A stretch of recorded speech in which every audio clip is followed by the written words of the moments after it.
This is one of the most important tips when it comes to case acceptance, and it's very actionable and something that you can put into action almost right. The example that we'll use here is going to be for crowns, but you can still take this philosophy and use it for everything else.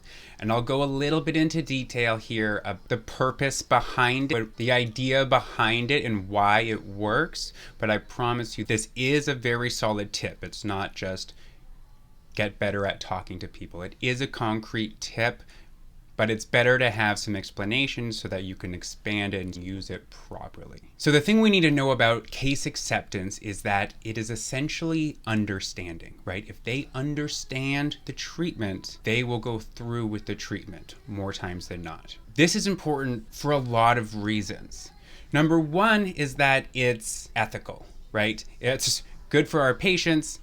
They should only be getting what they understand, and if they understand it, they're less likely to have issues when some of them inevitably have side effects. And morals aside, it is also the most effective and best way to get case acceptance and to grow your practice long term. Because when people are happy with what they got done, that's when they refer friends, and it's not just a one-stop shop. So none of this is ever going to be like pressure sales and convincing them to do something. Whenever you push that force out on them to try to convince them to do something, they're going to pull back. So the philosophy is to get them to really understand the treatment, and then I'll give you a very, very good, useful trick to help that happen. So we want to get them to the point where they're understanding where they're at and what they need, and this is a very, very useful tip that you can use to help get them there. The reason we want to get them to understanding is because when people understand it, they go through with it, right? People aren't saying no to your treatment because they want to lose their teeth. They're essentially saying no to it because they don't trust you, right? And it doesn't mean they actually don't trust you.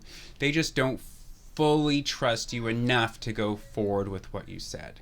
And we can think of this like as us as dentists, we would always get the treatment that we need because we understand it, we know why we need it.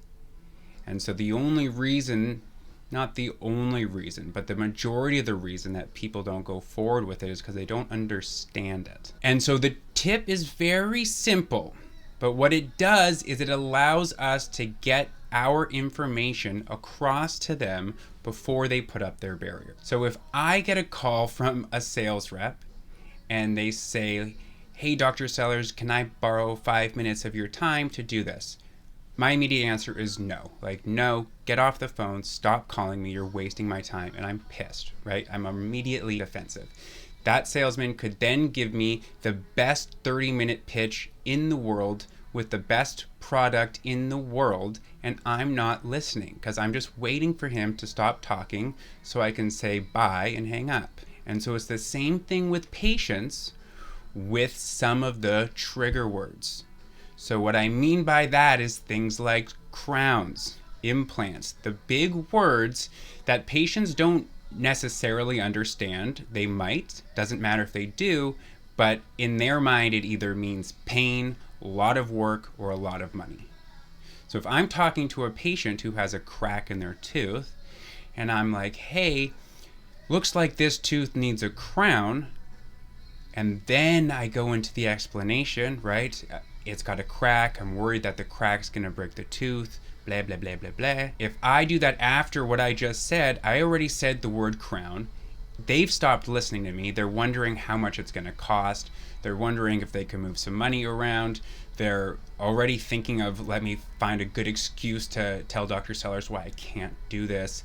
Their mind is elsewhere, right? They're in a defensive mode. They don't want the crown. They're gonna argue back. They're not listening, right? And so now, since they're in that mindset, it doesn't matter what just happened, we're no longer in an open dialogue with the patient because they're in defensive mode without us even knowing that they're in defensive mode. So instead, avoid using the actual word until the very end. So for crowns, here's the tip. Say porcelain filling if it's an inlay or an onlay, and porcelain covering if it's a crown. So, hey, Mr. Smith, you've got a big crack here. it looks like we need to cover it with some porcelain to get this fixed, right? Doesn't matter what you say after that. And then you keep talking to them. Yes, what we don't want is for the tooth to break in half, so we want to cover it up with some porcelain before that happens, right? He hasn't heard the word crown yet, so he's not arguing with me yet. And so he's still receptive, I'm still receptive. Then he asks a question like, okay, how do we do that? Well, it'll be 2 appointments. For the first one, we get you numb, we take out the crack, hopefully it's not too deep, we'll put you in a temporary and then put one on at the end. Okay, how urgent is it, right? It's not super urgent. You want to get these cracks fixed the day before it breaks. So it's kind of hard to say. If you want to be a little riskier, you can probably wait, but I don't want to tell you that you can wait and then have you come back with a broken tooth that needs to be pulled. Because the issue with cracks is that it's often not a problem for a while, but once it is a problem, it's a very big problem. So it's just kind of your risk tolerance, right? And then at the end, once they're finished talking, you tell them the word, because they're gonna still need to know the word to talk to the front desk, right? So we do mostly biomimetic bonded restoration. So we'll tell them that insurance is going to call it a 3/4 crown, but it's not really a crown because we're not covering the whole tooth. It's just the same material. They're just both porcelain, both the kind of the same procedures, but we're not cutting your tooth down. But insurance will call it a 3/4 crown, right? So we've gotten all the information to them before giving them any trigger words, flag words, right? If you're gonna do a root canal, tell them that we need to remove the nerve because it's damaged, right? Okay, it doesn't sound great, but it sounds better than hearing the word root canal, right? So try to figure out a way to explain what you're doing and avoiding the actual name of it until it's fully explained, until you have understanding with the patient, and then you obviously tell them the name. And it's obviously never going to work 100% of the time, but it allows the patient to fully understand what's going on before you make them have red flag barriers going up everywhere. So it's beneficial to the patient because you didn't scare them out of listening to you, and so that they can get the treatment that they want, right? It's like telling a patient that they need to come in to the dental office where they're going to hear the drill as they walk in, right? If it's an anxious patient, they're like, why did you even mention hearing the drill? Like, I'm obviously not going to come in now.